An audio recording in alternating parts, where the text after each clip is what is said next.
You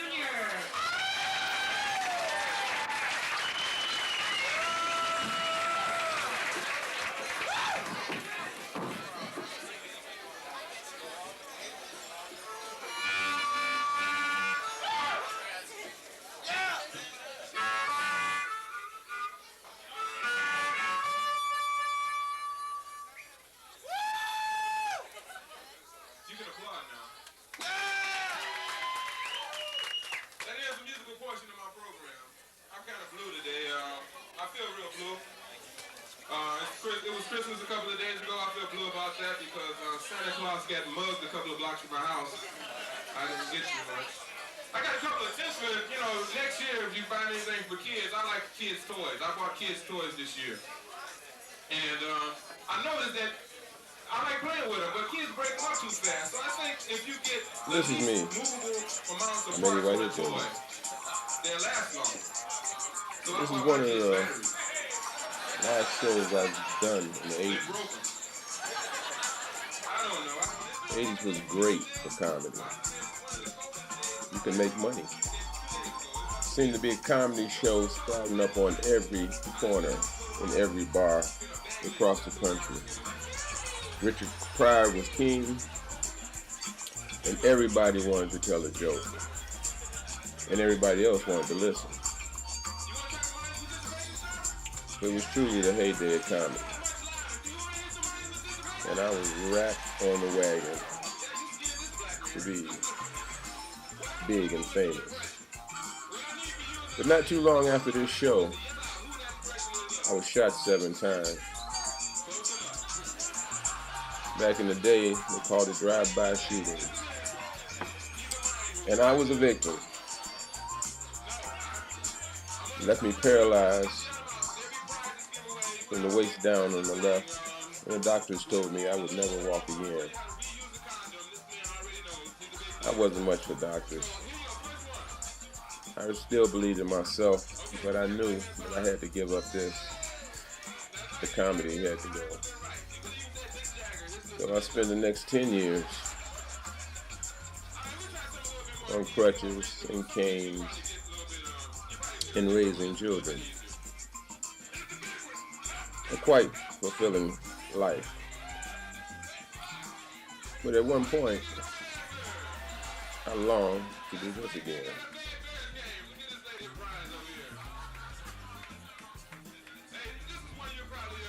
Comedy.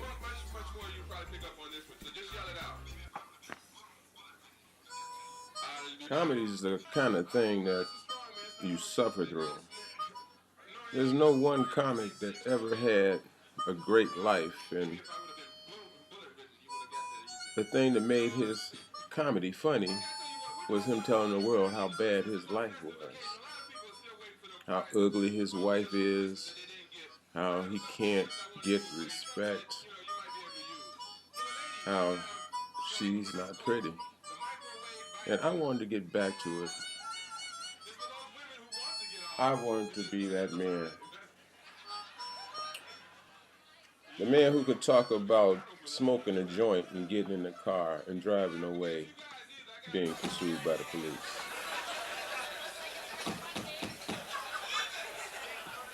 I look around and the sound is coming from the window.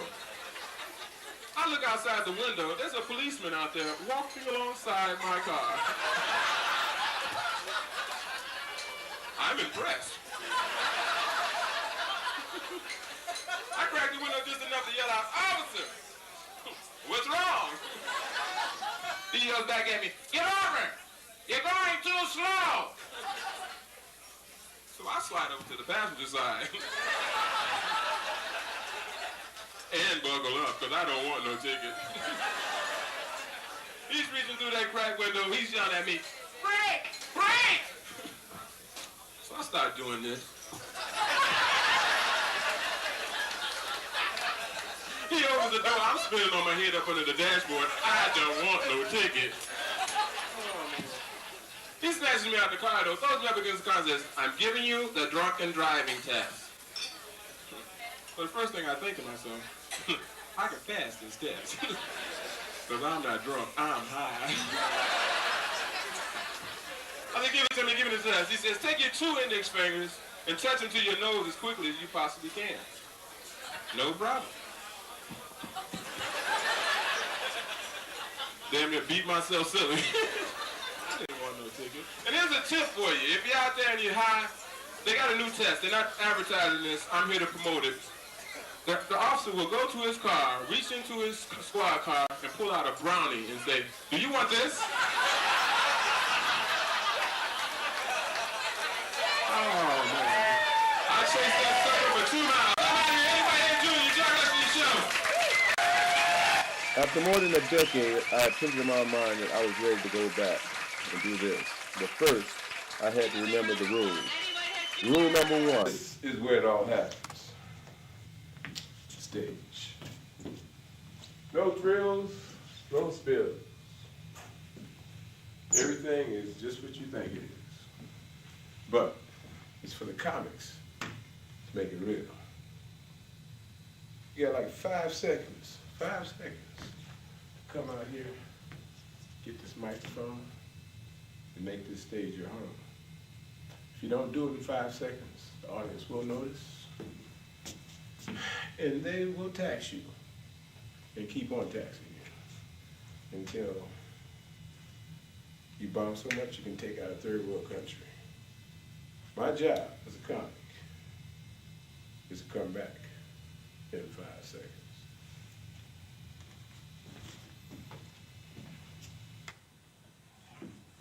Alright. Hey, son, well, thank you for showing me the time. You can't be manipulated. And, get a job. Alright. So I cowboyed up and I took my show on the road, heading west. I trained, fun time, all the way to LA. I had no illusions. I realized this would probably be my chauffeur-driven vehicle, and this bench would be my home. At least until I can get my money situation together. But at night, I hit the clubs. Hit them hard. But I come to realize the comedy world had changed.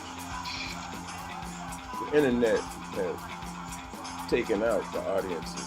Cable has made a different reality of what comedy is supposed to be.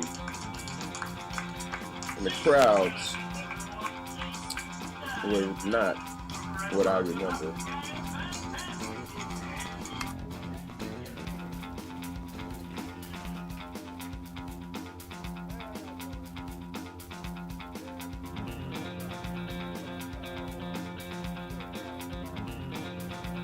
The nature of stand-up is that you're in bars every night. Labor Ready is a good opportunity to get work. Here's why. Hey, how you doing? Hey, I know you might have been like me. I used to be homeless, on drugs, had no money. Then I discovered Labor Ready. Now I'm homeless, got good drugs, and just enough money to get back to work in the morning. Thanks, Labor. That's just my personal opinion. Labor Ready has offices all around the country, and every time you go to one, all the people greet you in the same manner. Yeah, get out of here. The second rule of comedy is don't let the downtime kill you. In any level of comedy, starting out being a big shot star, you have more than 23 hours a day to yourself. With no money and no notoriety, that could be pretty depressing. But you always get back to the stage. You know what I'm saying? Reggie Jr.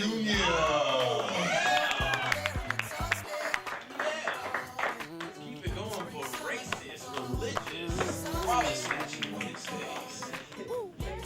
When you start out in comedy, stand-up, you meet everybody, every race, every walk of life. Everyone, you meet them, they're in these lines. And you have to stand behind them and wait for your turn. For Eddie Whitehead. As soon as you get on stage and try your thing and give them your stick. You gotta get out and find another line. Most of the time, with the same people. Same people looking for fame, just like you are.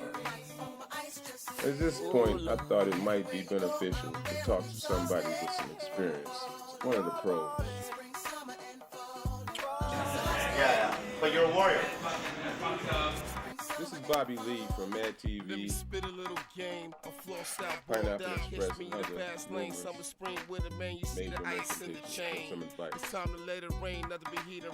My name is Bobby Lee. Yeah, and today is Thursday. I think so. Okay, cool. So, I mean, was open mic hard? Did you think you would make it to the point you are right now? I still feel like I'm in open mic stage. Oh yeah? You're still looking for 5 minutes, right? No, I'm still getting longer time, but it's still hard, you know? Yeah, well, don't get excited. He sees himself. That's the way stars are sometimes. Hey, I know. yeah. Well, anyway, That was Johnny Sanchez. what would be the advice that you?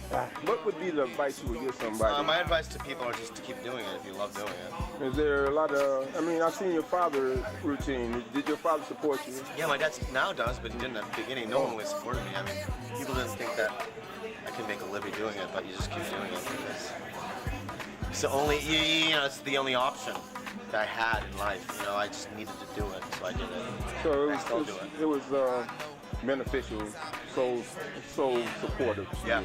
Well, I know how that is. Hey, could you say goodbye, America? Bye, America. Before we can understand what goes on with comics, we should understand what goes on with hip-hop. Here's Alice Moore with a description of that reaction. Kyle, what we got going on? Where am I going? Back here? Trying to get me back in the right. Am I better now? Right. So you caught the wave. In comedy, what we're doing is we're just kind of riding that laugh. And it's more than the laugh, we're riding the energy. You're throwing something out, it's going into the room, and it's coming right back to you. And then That's that energy that comes back. that's the energy. And so once you catch it, once you learn how to harness it, it's like trying to throw a lasso around a big horse, and you got no experience catching a horse. You know what I'm saying? Like you're just trying it. So you throw it out there, and then if it catches, and you can catch it back. It's like this elusive game of catch. So you catch it, you throw it back, you catch it, you throw it back. Now, and then you ride that out as long as you can. So does it matter what size the room is? You had a pretty big crowd in there. You can have a little crowd do the same thing. It's got to be, they got to be there with you. Big crowd, there can be kind of it can be more of a loose energy. The bigger crowd, it can be looser. If you got a small crowd, it's got to be real tight. Everybody's got to be on board. So you have to speed it up? Pace is part of it. Pace is part of it, but I can't define, I just try to do my own thing. So you contribute this to seeing a lot of rooms because you've been doing a lot of regular time. Yeah. So did you know that when you first started? No, it's a learning process. It's a learning process, man. So You will die a student of this. You will die a student of this. So at one point tonight, did you let it fly a little bit, come off the hip? Yeah. How'd that feel?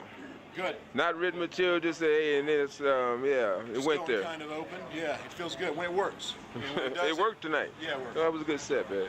Yeah, it was nice. I got to go. Sean Halpin, July 1st. July 1st. Yeah. Cool. I'm stressed out. Anybody else stressed out? It sucks. I live with my girlfriend now. She wants to get married. I'm not ready to get married yet, man. Because there's some things I want to do before I get married, like skydive and black chicks. So, yeah. Any ladies out there tonight that should be having my baby? I'm sorry, that's boom shakalaka. Anyway, yeah, and I'm broke. A lot of people here are broke. It sucks being broke. Like I was talking to my friend the other day. He was talking about buying a house. He's like, oh man, after I buy this house, I'm gonna have no money. And I remember thinking halfway through that conversation, if I get a haircut tomorrow, I'm gonna have no money. Get my shit going. Yeah, I'm trying to find some jobs out here. I used to wait tables in the South. Anybody else ever wait tables before? It sucks. That was the worst waiter ever, man. I'd be like, welcome to Chili's, what the fuck you want? And I hate waiting tables in the South because you always, when the tipping part would always come around, you always had these hardcore Christian people sitting at your table. And they're always like, why should I give you 15%? Why don't you give Jesus 10%? I'm like, what? I'm like, first of all, I'm real. And some fictional character in Mel Gibson movies.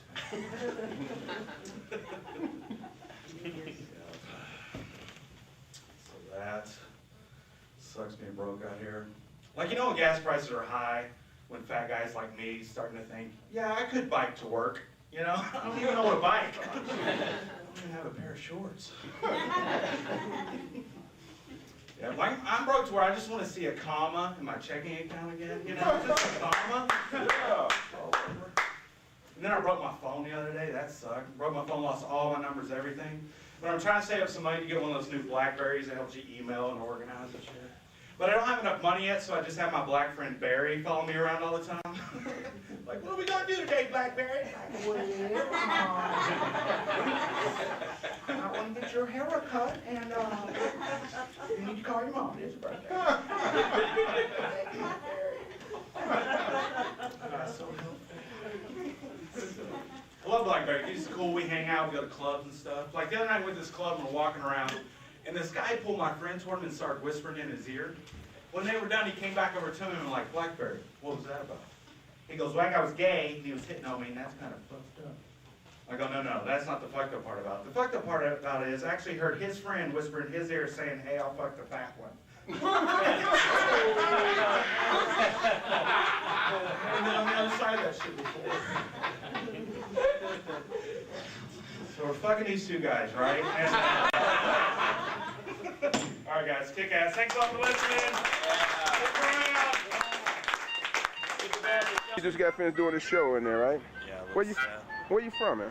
From Dallas. Dallas. Texas. How long you been doing stand-up? Almost 6 years. Yeah. So, what you remember your first open mic? Yeah. Were you as good as you are now? No, I kind of started off almost like a group of friends we would write. So I kind of had material. I have like 2 jokes I probably use now still. So were you like in an improv group, or this was just straight stand-up comedy with the friends? Straight stand-up. So, how far did you think you were gonna go at that point? Did you just try to get to the next week and do something funny again, or? Yeah, well, like growing up, I always watched comedy. I never thought you could do it as a job. And then when I realized you could actually get paid for making people laugh, I thought, might as well go for it, see what happens. So you're a regular, or you're an employee at the Comedy Store, right? Yeah, employee and a regular, paid regular. So, and this is Hollywood, California. Did you feel like you connected yet? Yeah, I think, it's just like you take 2 steps forward and then you get 8 steps back. So you just got to keep plugging along, As long as you don't quit, right? Yeah, it seems like people make it, or if you just don't quit, you know. Well, and all you have to do really in this job is inspire for 5 more minutes, right? True. Get through. All right, man. You want to say hi to anybody before we cut off? America's out there, man. Just if you want to make people laugh, get on stage, make people laugh, live your dream, whatever it is. Invest in yourself, gamble in yourself, and something might happen. Yeah, but just don't get yourself high. Say goodbye. Right, bye. If you think you're going to dress up, get your best material together, and do an open mic and become famous, think again. Here's Alex Moore, actor, comic writer, to tell us a little bit what happens at the open mic at the Comedy Store. Way to where? Howl at the Moon. Howl at the Moon. And you just got off stage, right? I did. And, man, it's dark. Well, we can still see. So, we got a new waitress. Yes, we did. And she was funny. I just think she didn't have an audience too much, I think now that she's in the mix, she's gonna do a lot better. Right, of course, yeah, that's it. That's part of it right there. As you get in, you belong to the club now. You feel that immediately once you get a job there. You feel like you have a little more ownership in the club, and then that helps you with your confidence levels when you're on stage. So it definitely helps you. It definitely does. So did you get that kind of boost when you first got hired? Yeah. Yeah, you have arrived. That's the kind of feeling you get, huh? Some people burn out on it. Arrived, unless you take yourself too seriously. It's not about arriving. It's about feeling a little more at home, not like an outsider of that club. The Comedy Store in itself is it's so rich with history that it's a little intimidating when you come there and you're going up on stage as a potlucker. It's very intimidating to do your thing up there. And sometimes with no crowd, no audience. Well, that's the thing that she had tonight. I didn't see her in front of a big crowd. She had audience. Yeah, and it was later in the night, so they expected good comedy. When you're in a potluck, they expect you to do bad. They do. Yeah, and it really doesn't Potluck reflect. is to see who quits. Potluck is the system of potluck is you get better with your jokes. You get better. You get acknowledged. You're getting better. And you'll only get better if you don't quit. You won't come there and on your first show have people go, man, this guy's great. He's the shit. He needs to be here permanently. No, but a lot of people come there thinking that. They think that. They think they're just going to go up on stage the first time. Well, how many people have you heard come there and say, they've been looking for me? Oh, people I see every weekend. There's there's 3 or 4 of them every weekend that are full of themselves. Yeah. Coming from all over the country, thinking that tonight's the night, and tonight's not the night. Yeah, well, The night is not tonight. Comedy is not one joke and you're famous. No, it's a career. Not at all. It's a career, It's and not it's it's not a sprint. It's a marathon. well, it's the distance. Hey, no, I want to talk to you about If what you you are talked about hardworking the last comment. and you told do me to be stick out there, so around, this is you the can February win. 26th, For people. example, You're gonna be out there. Be out there and you try to audition for Last Comic Standing. And this is you're gonna be It's around. gonna be over You there gonna be from there? the comedy club. we're not there. this one. We're there. I won't be there. The 26th. I will They be winning said- the whole thing. Mark it. Okay, I'm gonna be there. I'm gonna mark it. All the way, bro. If All you the have way. no confidence in yourself, you have no balls. All right, bring it. I gotta go. Date. I'm Rich Landis. It is, what date is it today? 15th of June. Happy Father's Day, Eddie. Thank you. Economical hardships and the personal hardships are hard for a comic to take, and after a period of time, it really wears on you. 1 year passionately. And how do you feel about all this? I feel pretty good. I feel like it's finally going somewhere, you know? You finally going somewhere. You finally got an act working, huh? Absolutely. You pretty much start on this stage? I did start on this stage. Yeah, so it shouldn't bring you back home. You feel a little bit more relaxed? I like it today. Today is a good feel. Okay, well, in a few minutes, we're going to get the act, okay? All right. Everyone, keep it going for Mr. Rich Landis. Woo! Woo!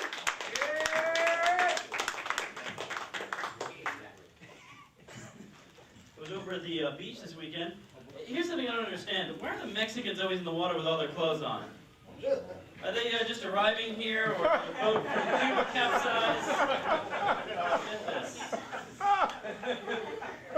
I saw a bumper sticker today. It said, "Who would Jesus bomb?" And no one, he did. But if he was around, he wasn't going to bomb someone. He'd probably bomb the people that hung him on the cross. Or he bombed me for telling this joke. You ever been on the phone with someone and you say something to them and you just wish you could take it back, but you can't, you know? I ordered some pizza the other night and the pizza delivery guy said that'll be $24.76. We'll be there in 30 minutes. And I said, okay, I love you. I'll just leave the money under the mat, okay? Been having a lot of problems at home lately, and I live alone. What?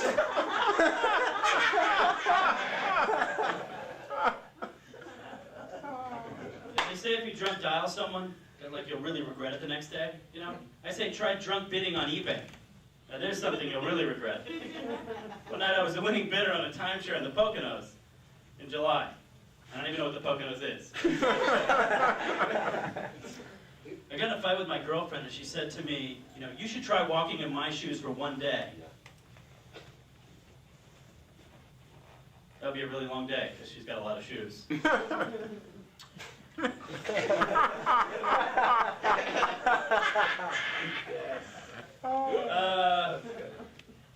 You ever ask somebody a question, you get an answer, like a random answer, one you'd never expect. I asked my brother how his date was last night, and he said she was as flexible as Bugs Bunny, and I did things I wouldn't do to a farm animal. What? What wouldn't you do to a farm animal? That's my time, guys. Thanks. All right. Woo!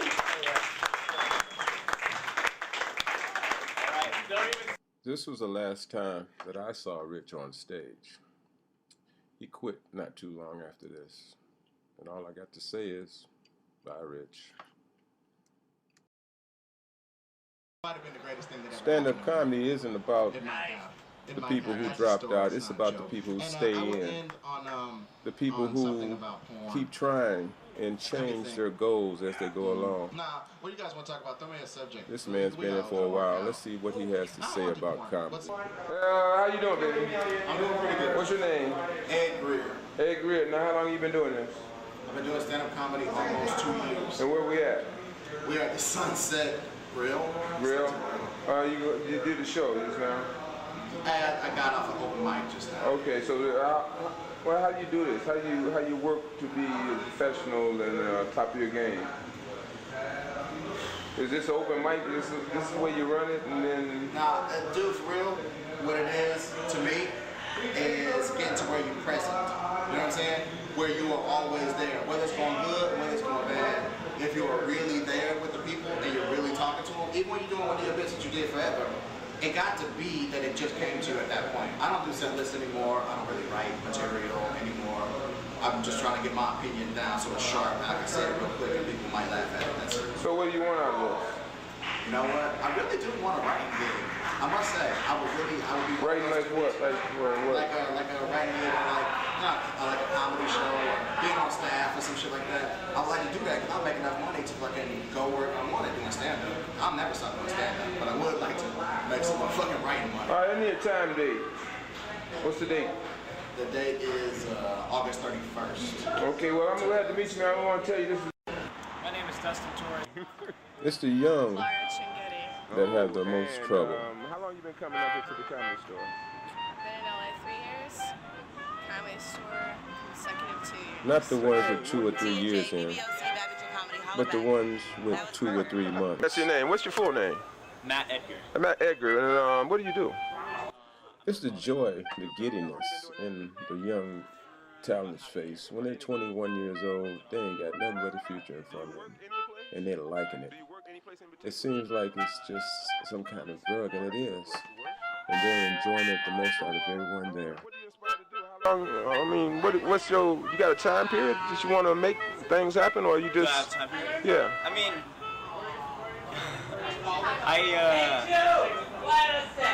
I don't want to be. That's a weird question. Yeah, I mean, my time period, I want to be good by the time at least. How old are you? 5. I'm 21 right now. Oh, you're a baby. So, yeah. Oh, okay. I don't want to run over you, but I ain't got too much battery time. So you've been working here for how long? At a comedy store? About a month and a half. A month and a half. Is it what you thought it would be? The game? It's more? Yeah. It's bigger than you thought, huh? Yeah, and I thought it was gonna be really big too. Oh yeah. Oh, and it's bigger than you thought? Dude, this is the greatest place in the world. Oh yeah. Imagine having a job at the greatest place. Well, that's what it is. That's what it is. Well, you're inspiring a lot of young Americans to go out there and pick up a microphone now. You know that, right? Yeah. Hey, would you give me a time date? Cause I need for the people to know what the date is in the year. What is the date? Is it the 2nd? This guy's an angel. The 2nd of what?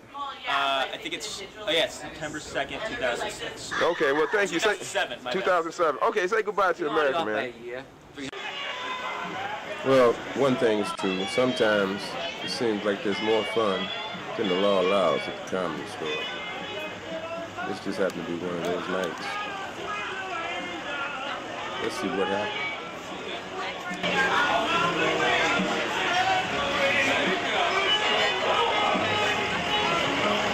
Eddie Whitehead, excuse me. Right. Hi, how are you? We're live on location at Sunset. This is my girlfriend, Jennifer. How you doing, Jennifer? I'm phenomenal. How are you? You're all right. Then, Now this is my first wife, Amber. We got married back in 1996. Are you a Mormon? And this one right here, yeah, Ginger. Ginger, how you doing? She's new. We're auditioning her. So far, she's good with oral. Oh, that's great. You're gonna Not be a... so good with anal. We're still working that out, but soon we're gonna have her ready, and she's gonna join the team. So you're gonna be a family member? Yes. That's great. I'm glad to see you joining the family here. What's going on out here, man? Why so many police? Somebody got their shit knocked open. Did you see the tasering? No tasering. I No didn't see it, tasering. but I heard somebody was like imitating you. Doing a Miami Vice running and crawling up. Another fun night at the comedy store. I'll tell you what, I'm gonna give you some tips. Like it's Black History Month. It was in the newspaper the other day that the first time ever for Black History Month, they honorary nominated a white man for being a black person this month. And yeah, he lost his job as soon as the word got out. But this was Mick Jagger. They picked Mick Jagger to be honorary black man this month. Not for any other reason except his lips were big enough. And there's a lot of stuff that's going on that's It's been over a year. I'm exhausted and I'm tired, but I'm not going to quit. I can hardly talk, but I'm still going to keep going. At this point, I see something happening. About how we raise our children. And a lot of kids aren't being breastfed today. I noticed that. I was breastfed. I lived in Chicago in a housing project, and I was breastfed until I was 5. Not that my mother breastfed me until I was 5. I was breastfed by my mother until I was 18 months, and then I went door to door. Hey, lady, I know you're getting the goods. Come on. Black History Month. At this point, I was just phoning it in. I had no energy. Things I like to eat. Green. I couldn't hardly stand, so I grabbed a mic stand as a crutch. Nobody knew that I needed the cane, but I needed that stand. People would just write it off for being drunk, but I was really dragging.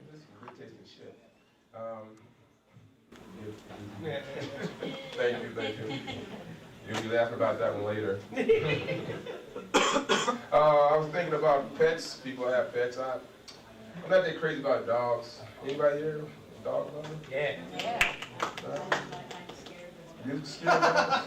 Me too. Hey, I'm scared of dogs. But I love cats. About 20 minutes in the microwave. Thank you. I'm here all week. Oh, man. The first year of stand-up comedy is pure development. It's like a business. You're developing a product to be sold, and it takes that long to get 20 minutes. But what do you do after you develop the 20 minutes? Where do you take it?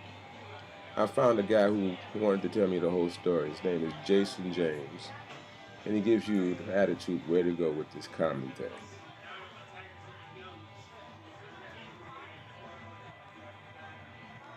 How you doing, man? I'm doing fine. Hey, for the camera and the people out there, tell me your name and the date. Jason James, June 14th. June 14th, year? 2000. Yeah, see, I never know when this is going to be put together. So, you're a comic, huh? How long are you a working comic? I'm a road comic. A road comic. Now, what's the difference between a road comic and Comedian? Yeah. A road comic is somebody that you may have never ever heard of unless you were from a small town in the middle of nowhere. Like road comics just struggle and fight, and comics are people that have a TV credit. So I don't. Okay, are you ambitiously trying to seek that? Because I see you up here at these open mics.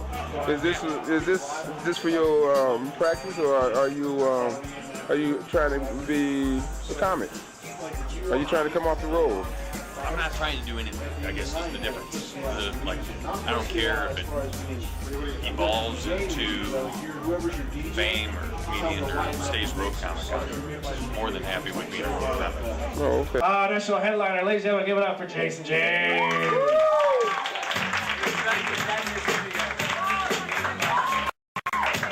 They're paying me for everything else that he had to do to get there. Oh yeah, so it's an adventure. And that's why I can never go back to like a regular job. What's the... Andy, ladies and gentlemen. I want another round of applause for Shannon. Yay! I feel like I should tell you guys a little bit about myself because I've never heard of me either. What's the most out of the way place you ever worked? Tumwa, Iowa. Tumwa, Iowa? Home of Radar O'Reilly. I was booked to do a gig in Ottumwa. I was like, I am done. If I don't ever do another show, I've done Radar O'Reilly's hometown. Do you work off like a... This is Jason James describing getting a jaywalking ticket in Los Angeles and his attitude towards it. But he didn't say it like that. It was like, what the heck are you doing? Like the type of narcissistic douchebag that goes home and beats out the DVD box collection of The Shield. Like, oh, hit him again, Mackie. Hit him again. He goes, stand right here. He goes, what drugs you want? I said, I don't do drugs. He goes, why are you sweating and breathing heavy? I said, because I'm old and I'm fat and I smoke. I've been running up fine. Give me a second, you know, catch my breath. And the $125 ticket. Fuck! No! And so I pushed. Fuck! I'm a grown man. It was 1:35 in the morning. There's no traffic. And the fuck, I'm not dragging a toddler holding on for dear life through zigzagging and cars hitting fire hydrants and shit. So I pushed the court date back and we finally went. I get there. He fucking showed. What a dick. It's not even a misdemeanor. It's an infraction. It's like, fuck, man. And so, like, we're sitting there, and I'm trying to figure out what type of douche would show up for the court interview. The same type of douche that would fucking give the ticket out in the first place.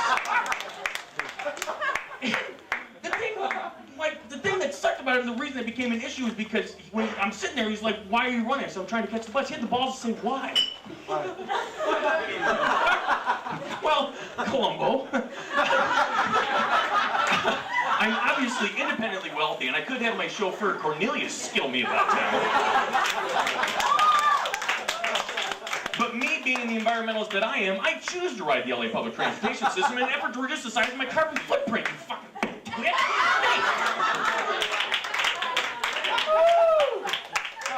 So, we get to court, and I'm here to tell you that I won the case. LAPD 0, Jason James 1, which is scary. But it came down to like there was a judge and fucking matchbox cars and chalkboards and I won. There were a number of things that factored into it, but the reason that I won is that on my citation, he had wrote down that I had a California driver's license and a completely different number. I don't have a California driver's license. I still have my Texas one. I haven't even applied for one because I still have a warrant for my arrest in Wisconsin.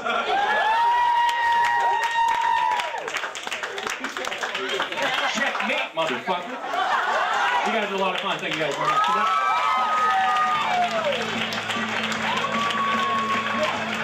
Jason James, everybody, give it up. No matter how funny you are, no matter how far you go, comedy is truly a financial hard time. A little special journey. Now, where do I know you from? Why do I know you?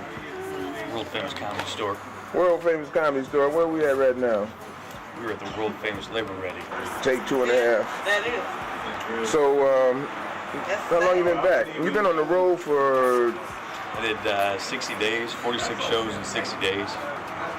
And I got back on January 23rd. Thought I had a USO deal booked. That fell through. And like that tour just cost me more money than I thought because my iPhone got stolen in Utah on the Greyhound bus ride out. My hard drive crashed. Times are tough, man. The hard drive crashed. Had to replace a hard drive in the laptop. Had to buy a new iPhone. Everything cost a little bit more than you expected, but I had a great time. Yeah. So I got back anyway. Just trying to make some money, man. What was the biggest crowd you did?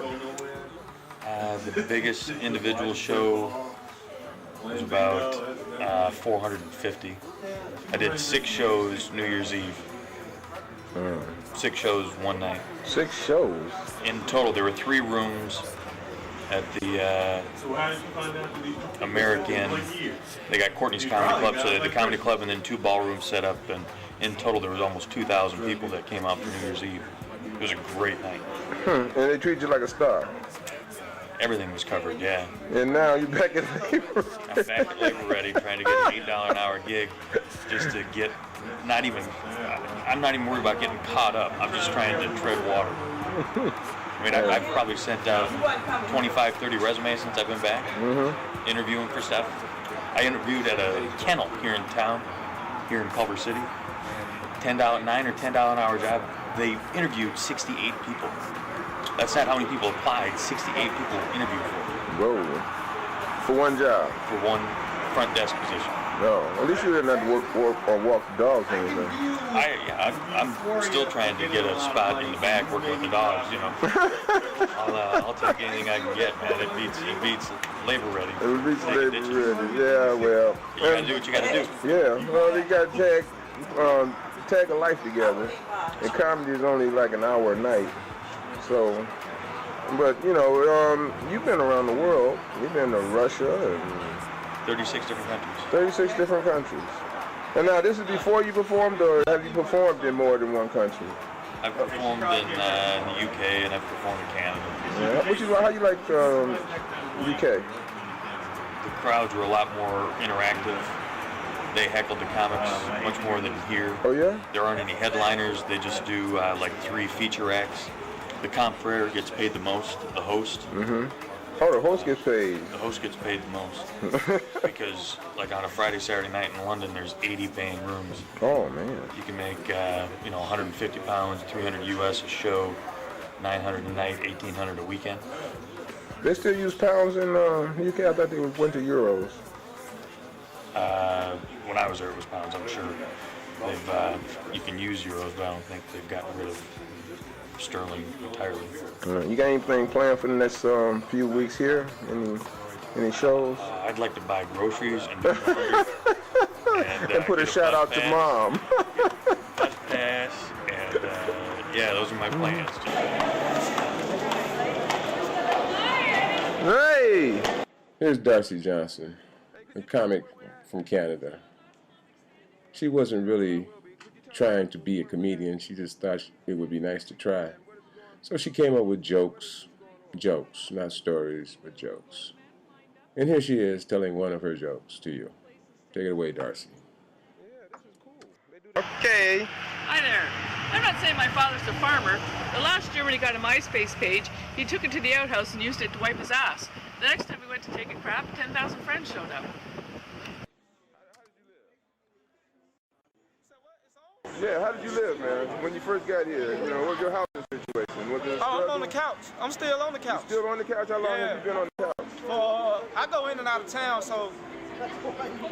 You said how long? Yeah, how long have you been doing that in and out? 6 months. 6 months. So is it working for you? Do you see yourself maybe on, well, you're not going to move to the chair, are you? You're on the couch, you're not going to move out to the chair and then... But actually, I'm on the floor. Oh, man, now we're getting to the real deal. I need to know the real deal about comedy. But I got a mattress. You got a mattress. Is it a blow-up mattress? No, it's a regular mattress, a real mattress. Okay. So I'm doing big things. Yeah, but you know, you just did, didn't you do 40 minutes a couple of nights ago? Yep. See, and so it's working for you. Say goodbye, man. Say what? Say goodbye. Say goodbye. In August of 2008, my story changed. With this amazing $450 room. Yes, I had a place. What's your name, man? Willie Hunter. Where you from? Alabama. Alabama? Alabama. How long you been here, Bama? About a month. About a month. How you like it? It's all right. It's all right? What'd you like? What'd you think all right about it? How old are you? I'm 21. Yeah, right. Stand-up comedy is a dream to most people, and some people take that chance and chase the dream. This is a young man that I met, and he's fully chasing the dream. Young, dumb, and full of fun. We're at the Comedy Store, man. Yeah, what? No. Sunset. It was, yeah, Sunset where? California? Yeah, California. You gotta lead these West kids Hollywood, on. man. Right, that's what I'm talking about. World famous, right? World famous. So, are you good? I think I am. You think you are? Yeah. What made you come out here? Actually, I have a few minutes. You have later? Chase my dream like everyone else. Okay, well, I hope to catch you on film, man. Say goodbye, Mama. Bye, Mama. What, you like hand jobs? What are you, 12? You're a grown man. And you still want hand jobs from a girl. I'm 22 years old. I'm a grown man. Can nobody give me a better hand job than me? I've got 22 years of experience, right? And I had a bad experience with a hand job from a girl. Sitting there watching TV, enjoying myself, and the girl pulls out my dick, and she starts pulling on my dick so hard that my ass is coming off the seat. And I said, "What are you doing?" She said, "I'm pleasuring you." I'm like, "No, that's not how it's done. This is how it's done." Ah! Now wait 10 minutes and do it again. All right, guys, you've been great.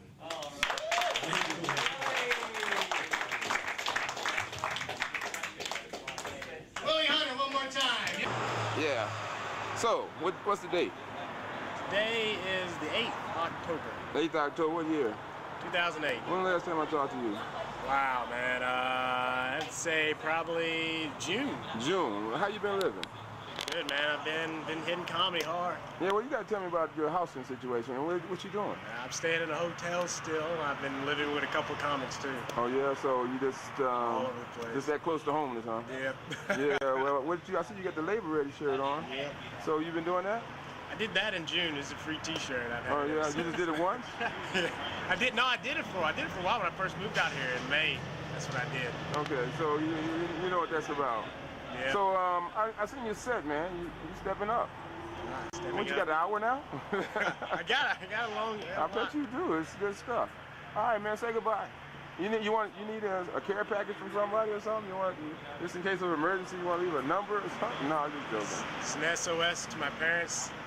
Because I lost my cell phone yesterday. Okay, yeah. So they'll see us in about 2 years and send you another one. Yeah. If they haven't seen me in 2 years, give them that video. All right. Say bye. Bye, Mom and Dad. I'd like to go. Who are not regulars on the show. Oh, thank you. Hey, so how long you been doing this grind now? About a year and a half. Yeah. Out here. Out here. So yeah, well, last time I seen you was 6 months ago. Yeah. And you went home? Yeah, I did. So what was that like? It's fun. Fun? Did you hang it up or what? I almost. You almost hung it up. That's why you went home? No, I went home to see my niece. Oh, okay. Did you get your telephone? Because I still got that message you left your mother. Yeah, I got another telephone. Okay. So you're back at it now, and is it better since you've been back? Oh yeah. So, well, I mean, how? How so? Got a lot more confidence, I'll tell you that. Yeah, well, that stench at the Ha-Ha should have did something for you. You got a lot of stage time. Yeah, the Ha-Ha gave me confidence. Yeah, it also gave you an attitude. I guess the owner's attitude rubs off. Yeah, well, you know, once you get in it, you know, you're not jaded as much as you used to when you first came out here, right? Yeah. What's your ambitions now at this point? I'd like to get some kind of college thing going on, doing stuff there, but my all-time goal is still late night TV shows. Okay. It's gonna happen. Okay. MTV, if you're watching, hear me. It's gonna happen. Okay, but it's okay. Let's go this way. How's your living situation? I am getting an apartment at the end of the month. You'll be in an apartment at the end of the month. Yep. That means you're homeless. Okay. Now, where you working at? You still doing the labor ready? No, I wash the dishes Thursday and Friday at the hospital, and I got a job interview at Radio Shack on Tuesday, so. Okay, so it's still at the grind. Yeah. All right, well, say bye, Mom. Bye, Mom. Shit sucks. I'm not saying I'm an art fag, but Hans Memling's protest paintings are phenomenal. Thank you, Gerard. Let's break out some newer shit. Like a lot of you can relate, my parents also met each other at Woodstock, '99. My dad met my mom at a Coca-Cola concession stand that they later burnt down during Limp Bizkit's finale. How about that Twitter? Am I right, people? You guys are twittering? I tried to get my grandma to Twitter. She can't Twitter, but she can shit herself when I move her 3D Jesus paintings around. It's wonderful. Yeah. So vampires are in, am I right? This is the new pita bread. Vampires are in. Thank you. Yeah. If you're pale, skinny, and have gay sex, you're probably my cousin George, who's not a vampire, but he does play one every Tuesday at Universal Studios. So, catch that. Facebook's crazy, am I right, people? Try to get my grandma to Facebook. She can't Facebook, but she can shit herself.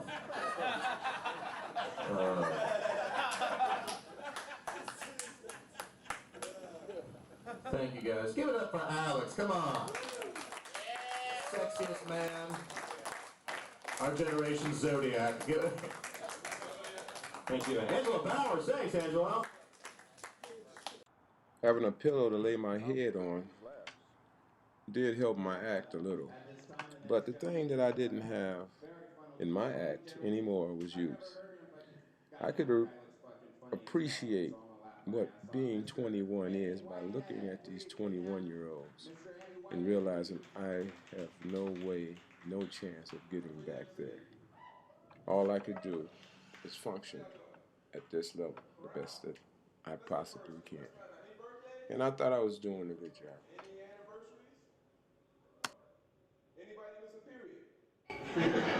She's looking worried over here. My name is Eddie Whitehead. I'm from Chicago. I recently went out to LA to find fame and fortune, and I knew that I would, as soon as I get out there, I would be riding in a $300,000 chauffeur-driven vehicle. And I did. It was true. I just didn't know it was going to have a Metro bus rig on the side, I'm in the backside of autographs. That noise that you hear in the background sounds like somebody has a tap on their shoe. Is my knee popping.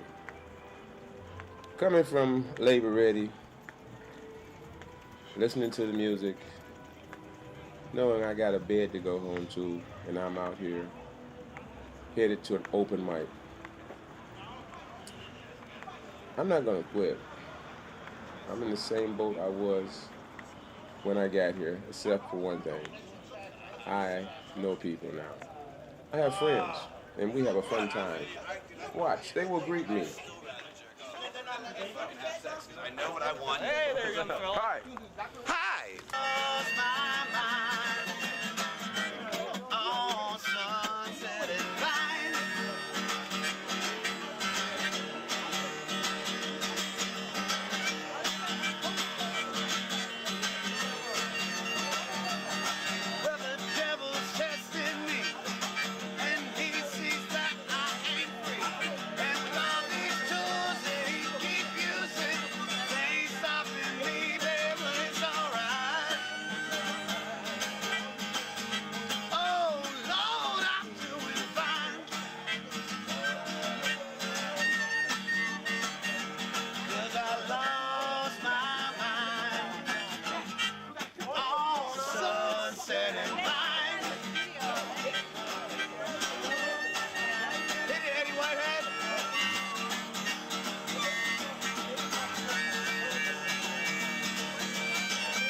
Cause I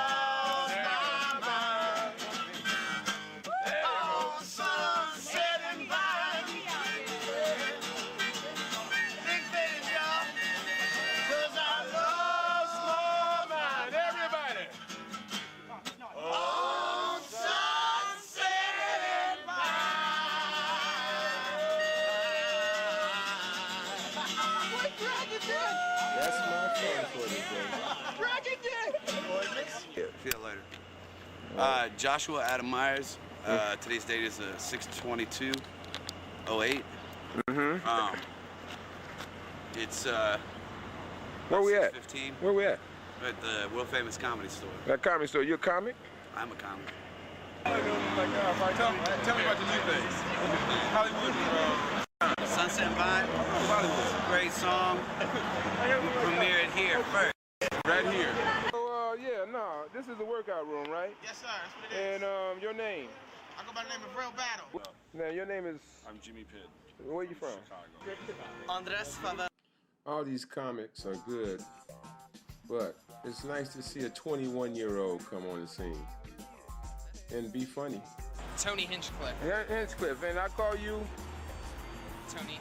Oh, the human headshot. The human headshot. You going up tonight? We're gonna have a lot of fun. It's the smile that I love. It's painted on their face, and it only takes about 1 year for it to disappear. And after that, you see the person who showed up. How long you been doing this? 4 months. 4 months. And how you feel about your set? I love it, man. This is another good one. Sandy Danto, ladies and gentlemen. Sandy. Also doing the big belly. Oh, Sandy, my man. How long have you been doing this? A little over a year. A little over the year. And me and you going to talk a little later. But it's Tony's time now. Exactly. Tony, what you got planned for tonight? Well, we're going to talk about a little bit about squirrels, some Michael Jackson, you know, Walmart's, all the stuff that really affects the world. I think we're going to make a difference tonight. Yeah. Okay, I'll tell you what, I'm going to catch some of your show, and we'll do the same thing afterwards, okay? It's a deal. See how it goes. All right, bet. Woo! Yeah!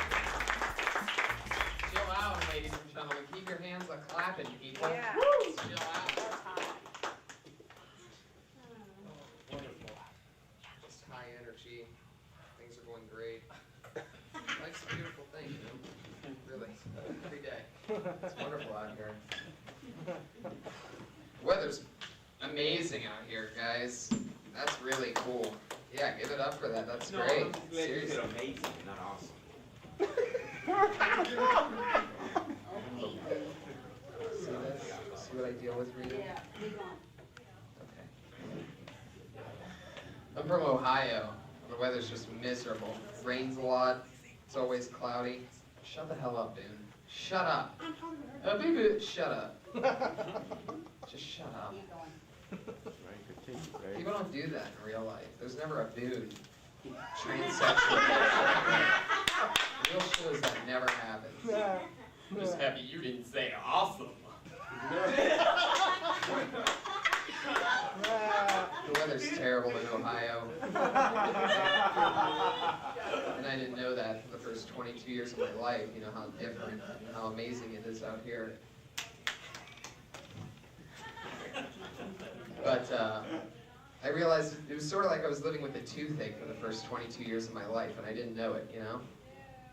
It's good to be out here now, though. You just get to live with toothache, no more, pure depression. It's wonderful. I love it. Oh, it's great. Especially in our line of work, people. What are we doing? What are we doing tonight? What is this? We almost went with no microphone. We're rocking it, though. Okay. It's not. It's great. Everything's great. Doing great with my career. I used to have the same size head that I have now when I was in 4th grade. I think that's really why I started doing this thing in the first place. Everybody called me Big Head until I was in like 7th grade. It's great though. I grew into it somewhat. In 1st grade we had a Christmas play, and I was they made me the star of the play. When I say the star, I don't really mean the star, I mean a star. They took a star and they put it around my neck on a piece of yarn, and I just stood there. Big star, this head, that tall. I was there. There's videotape of it somewhere on there. It's great that you guys are here supporting live comedy, you know. It's a great thing that we're not at home watching crappy television. During my day job, I don't have cable television, so I've been finding myself watching Maury Povich a lot lately. Not a good show.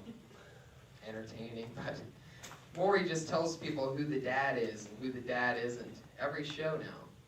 Just as much as Montel has that psychic lady, Maury's telling baby answers. And the things that these people say when they're trying to say, you know, the baby's not mine. This is an actual quote from an episode of Maury that I heard the other day. Maury, there's no way that baby can be mine. I'm light-skinned anyways. That's it. Oh, here's another one. Maury, there's no way that baby can be mine. I'm 6'3". That baby ain't even 3 foot big. I saw it on television. You can laugh or not laugh. It's a hell of an episode of Maury you people missed. I'm done. I'm so done.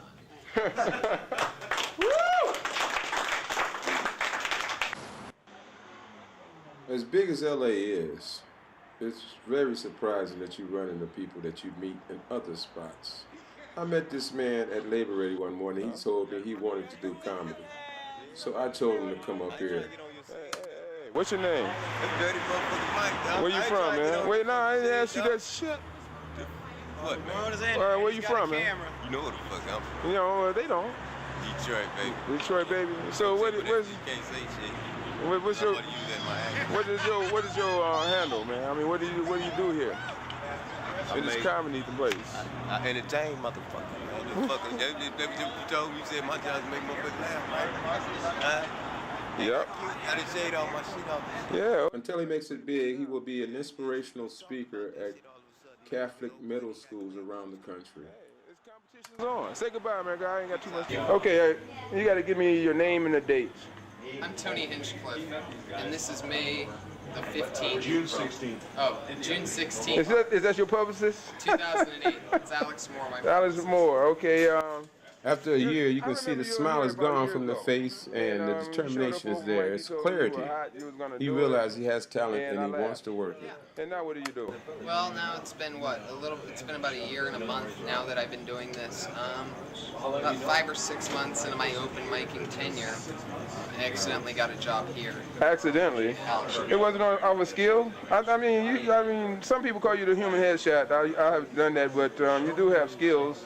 Yeah. There's a lot of speculation on whether it was skills or really the look or the total package overall. But I think it was a combination, an accumulation, if you will, of all of the above.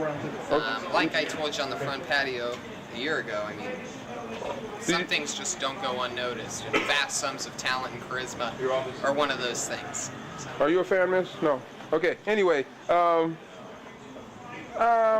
I think you're a pretty determined person. You don't think that plays in your persistency? In the past year, yeah, absolutely. There's no question. Hungry for it. You know, perform 6-7 nights a week, sometimes 2 shows a night. So it's a business where if you want it, you got to do it a lot. There's no question about that. Nothing just comes naturally or easy. Since you've been in, is it different? Is there some more spots? I'm talking about. Is it what you thought it would be? Is there something? Can you see behind the curtain? And it's not. It's actually better than I thought it would be because I didn't know how much actual development came with the opportunity of getting in with people and getting to perform places. So you get critiqued more by the people you work with, and they give you more of a helping hand, or is it still doggy dog? Exactly. I think we all help each other out. Comedians make good friends. It's hard to hang out with other people when you're a comic because you have this creative, weird, creepy, artistic edge that, you know, all day you're basically trying to think of what's funny, and it makes you very different than the normal folk, if you will. The mediocre people don't hang, you know what I'm saying? Don't make the parentheses, okay? Oh, okay. Just lose that, okay? All right, take 2. Anyway, in any matter, I guess the thing that I've learned the most since starting comedy is that a lot more goes into the development of it all than I thought. You know, I guess sort of, when you move out here, you might think that you could be a star in a month. Well, that's not really true, you know? Did you think that? No, I didn't. Well, the farther more I get into the industry, the more that I realize that I want to be better at it. Not so much go do things. And can you see that by working here? Can you be better? Can you be a name? And that's what this is all about. This is the industry. Can you become a name? There's no question about it. Okay. That's why I work that hard.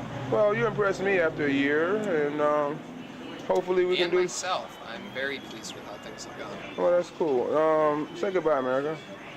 Anything you want to Hey, say? I'm Tony Hinchcliffe. It's been a pleasure. All right, Have bye-bye. fun. I hope we all learned something here tonight.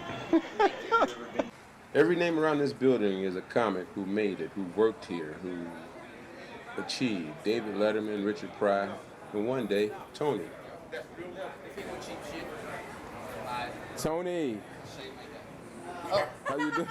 Hi. Hi, we're back with Tony. It's been about... See what I'm talking about? All right. No. All right, then No, that's okay. No, that's okay.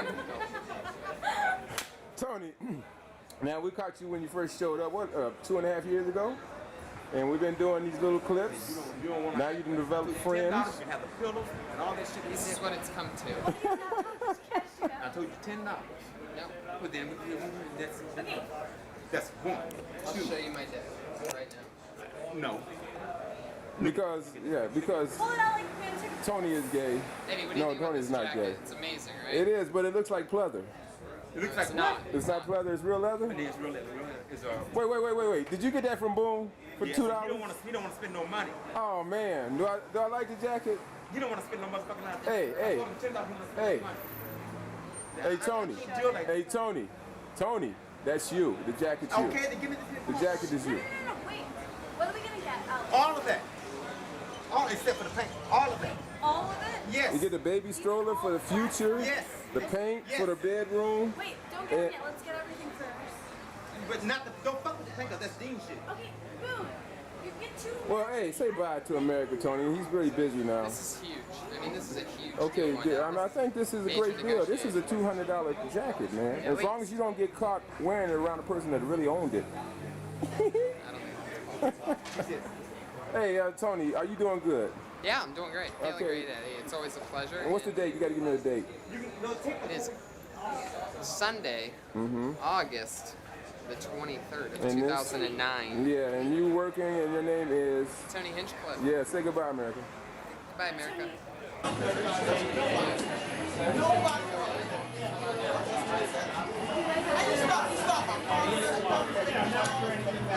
Is this the gay look? Is this gay you?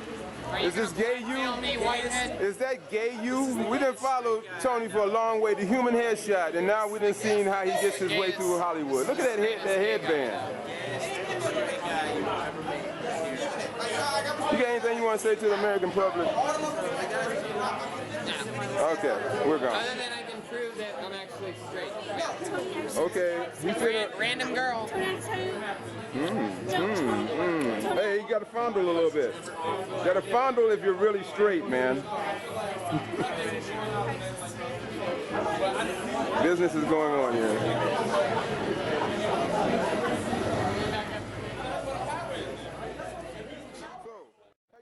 This is my buddy, my little buddy, the kid. Tell me your name, where you from? Billy, from New York. From New York. And first time I met you, you were how old? 14. 14. Then the next time I met you, you were 16. Yeah, I see you every year. Right. So, and now you're 17, right? See you tomorrow. So how did you start doing comedy? 14.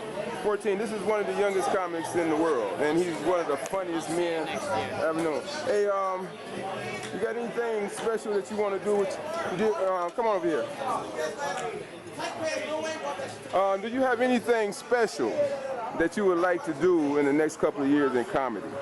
Is it hard for you, or is it easy? I want to for get you? in clubs.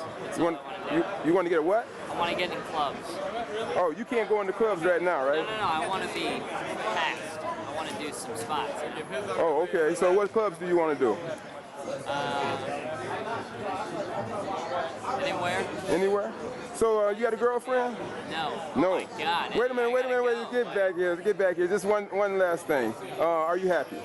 Yes. Is this a good business to be in? Yes. Okay. Well, hey, I love you, little. Crazy. And you are. I love you, little bro. Have fun. I'll see you. Although Tony has lost that smile, he hasn't lost his heart, his enthusiasm.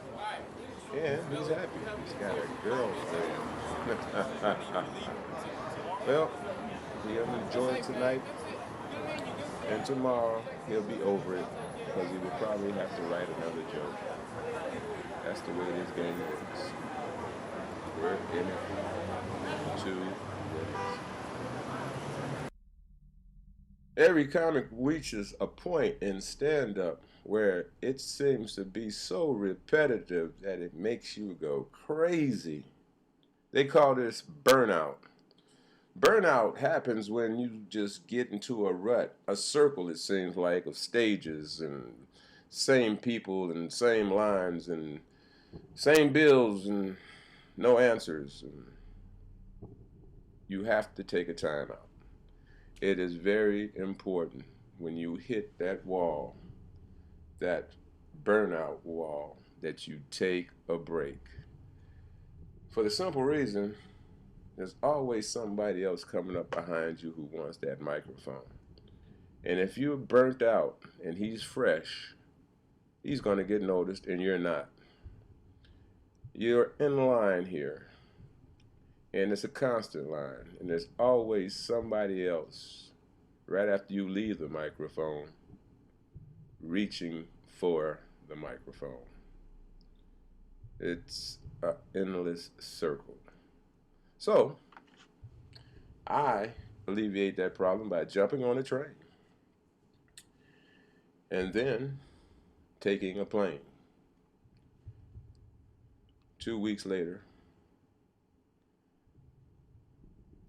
I was back.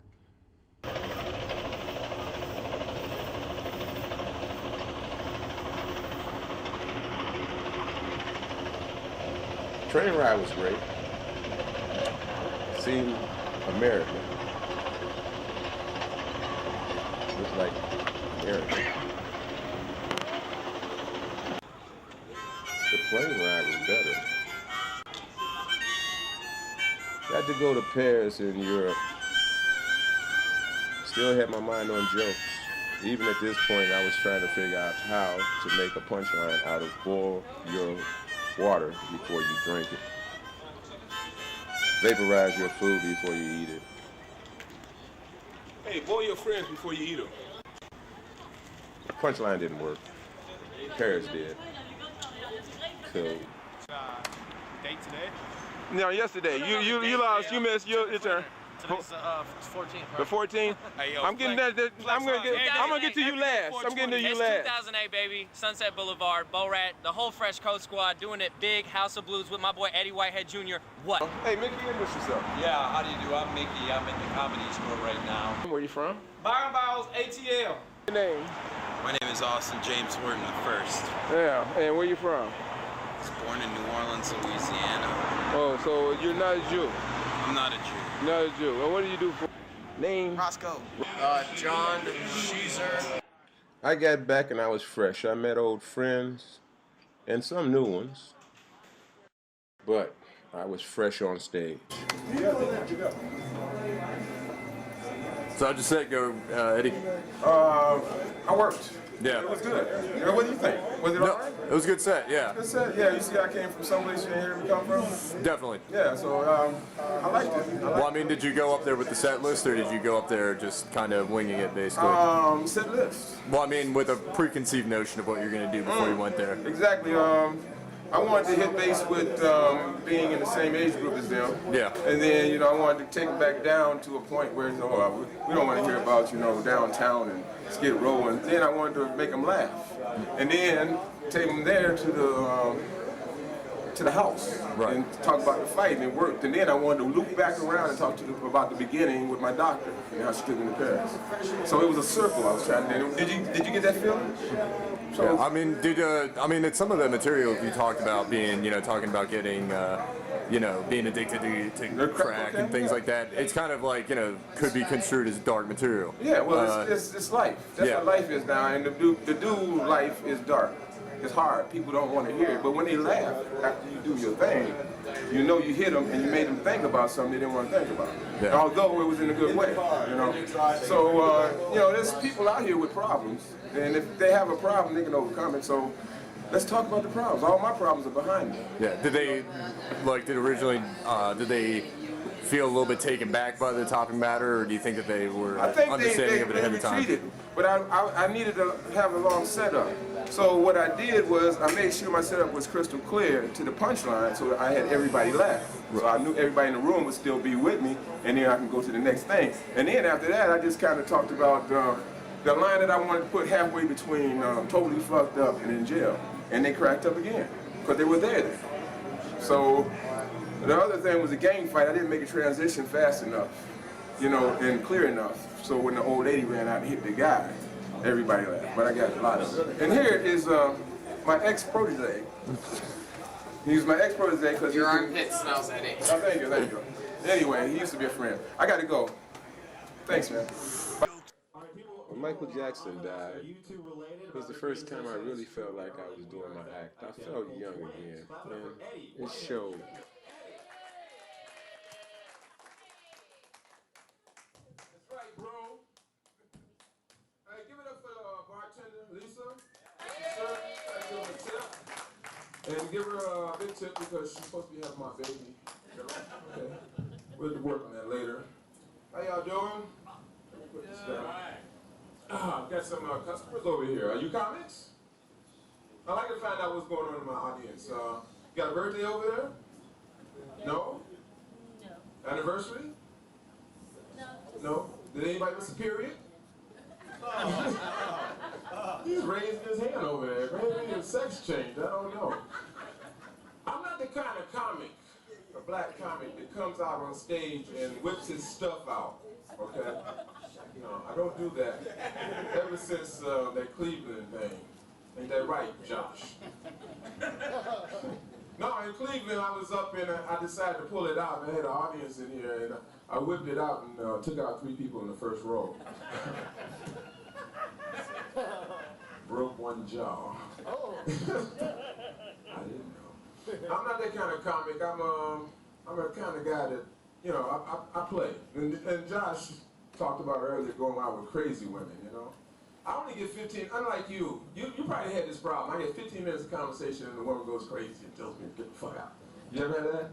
15 minutes, so I cut it down, cut it back. Finally, I got smart. I went out and got me a crazy woman. Yeah, I went to the insane asylum. But you got to figure this out. If you get a crazy woman, you got to know what you're doing because if you get a schizophrenic and you have sex with her, that's a menage a trois. Let's go with that, okay? You get a chick with multiple personalities. That's an orgy.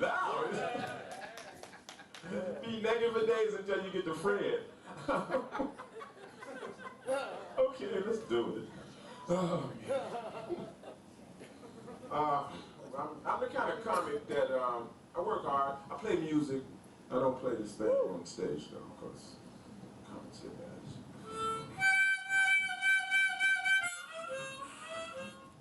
Well, that's the end of my musical portion. Hey, but you know, thank you. I'm here all week. No, I really work on my acts. I really work on my acts and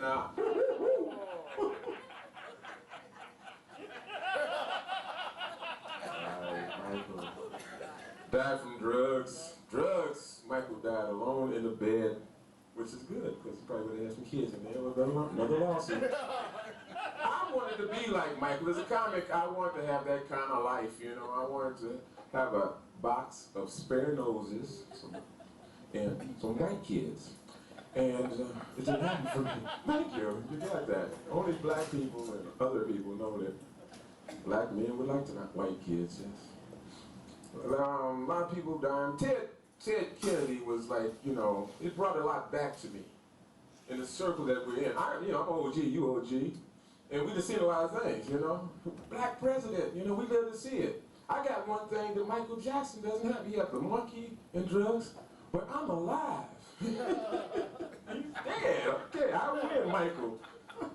OGs love it, but see, we don't want to see what we've been seeing our whole lives: assassination of great leaders. You know, I'm from Chicago, and Obama's from Chicago. Yeah, I was shot 7 times in Chicago. We called that an urban camping accident. But you see, what I'm saying is, if Obama is shot at, he'll be the first president in history to shoot back. Die. bitch. Black will come out of a minute. My name is Eddie Whitehead. Enjoy the rest of the show.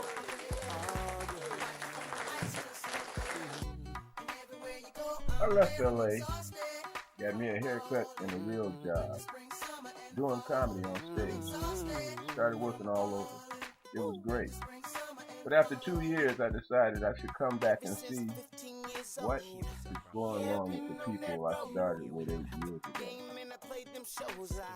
Lots of girls in the VIP, you know. I even sold the garden out.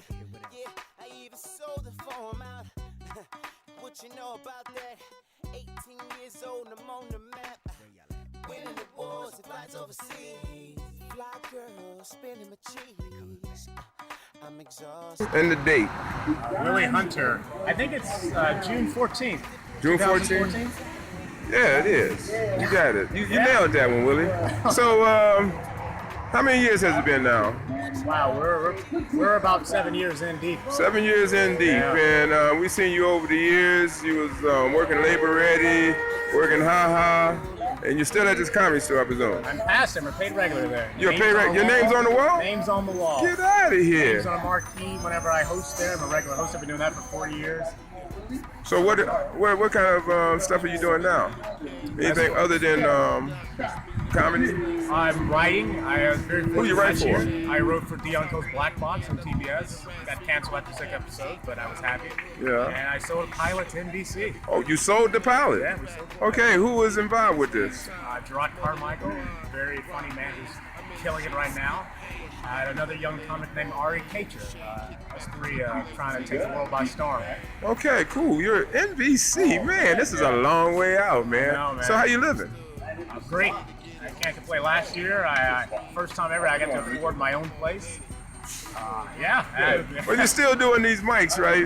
Well, you gotta go up. You got everything. This is my life. This is your life, and it's gonna continue. Hey, man, we're really proud of you, man. You're snot-nosed kids showing up saying you're gonna be a star, and now you're doing it. So, hey, say goodbye, man. Bye. I realized after seeing my comedy buddies that the look in their face was truly the look of happiness, and they had found happiness again in their career. It was truly a thing of joy to see. He has long hair and he got like he was right there. He needs that charger for real.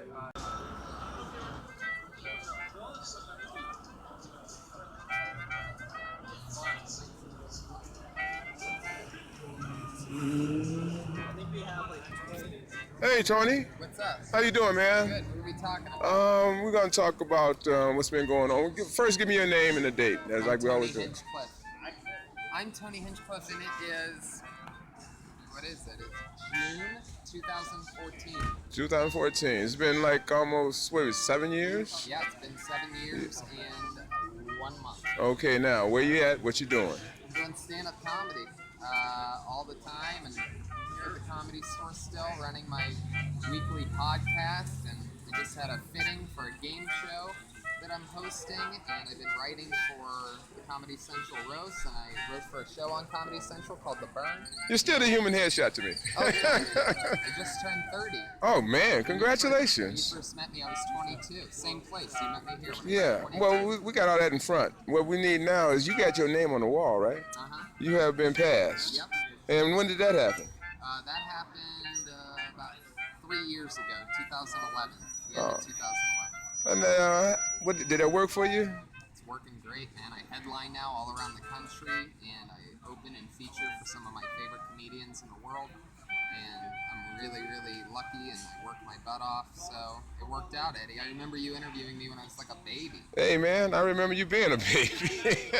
And that was a lot between them years, weren't they?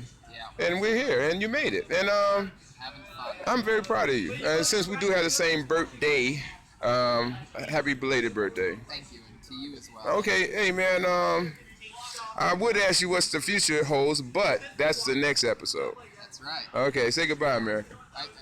Bye, America. Or you want to say anything else? Well, I just want to say that the next episode should be much more exciting. Okay. Hopefully we're still not here. Bye-bye. Now, give me your name and the date. Well, my name's Matt Edgar, and the date is Tuesday, June 24th, 2014. And how long we been doing this, Matt? A little bit after 7 years. Yeah, ain't that cool? And you remember some of the first interviews? I remember watching the first interview. Oh yeah, and what did you get out of that? Well, you asked me what my 5-year goal was. I think it's when I first started. And at the time, I think I told you I would be 20. In 5 years, I'd be 25, and I want to have my name on the wall. And do you have your name on the wall now? I do, but the best part of it all was when I watched your first interview, I was 25 years old and I had just got my name on the wall. Nailed it. I completely forgot that you asked me that and we had that. Well, see, yeah. To this date, I still don't have my name on the wall, but that's not the important thing. The important thing is that I'm back to being able to tell jokes and get on stage, and that's where I want to be. Maybe one day, but not today. In the meantime, buy a ticket. Come see it. Send that child support back, buddy. Let's do this. Let's do this. But the same kid made me. I got a black president now. That racism stuff is almost out the window. And give it up for the president, no matter what. But I had my first Obama moment, that truth moment, when I was in the mall with this 15-year-old. He was a toddler. I put him down and said, go on a walk. Walk around. And he looked up everywhere. I said, no. Go run around. Soon as I put him down, there was a blonde woman with a little cute beetle cut toddler girl on. She put him down. My kid spotted him. He spotted my kid, and they both ran towards each other. And I said, I'm going to check this out, because I'm going to learn something from this. They both got right in front of each other. They touched, they looked back at each parent. Then they did something so amazing to me. They reached out, and they embraced each other. I really felt tug at my heart at that moment, and I learned from that, so I ran across the mall. And I grabbed that child's parent, gave her a big hug, and I got out of county jail 3 days later. The message is, don't grab the women in the mall. Obama's from Chicago, and like me, I'm from Chicago. I told you I grew up in a neighborhood that they moved. I got shot 7 times in Chicago. In my neighborhood, they call that an urban camping accident. I'll tell you what happened. I'm sitting at a sidewalk cafe sipping champagne with my girlfriend. And my wife drove by. She wasn't that good a shot, but she gave the kids guns. Damn you, duck hunting Tyndall, damn you to hell. But look, they talking a lot of stuff about Obama now. And I'm going to tell you, since he's from Chicago, if anybody tries to shoot at him, he'll be the first president to shoot back. Veto. Oh, man. I got one question for you. You're a 50-year-old guy, where you at? This is between me and you. No, it's not. This is a question because I'm going through this period of life too. I'm in my 50s. I'm going to the doctor a lot. Just to check up. But I want to know, is it wrong to fall in love in the middle of a prostate examination? I don't know. My dentist did it, so I'm not going to question that. I got to go. My name is Eddie Whitehead Jr. Enjoy the rest of the show. There goes Eddie Whitehead Jr. Give it up for Eddie. You guys ready for more? You've been so great tonight.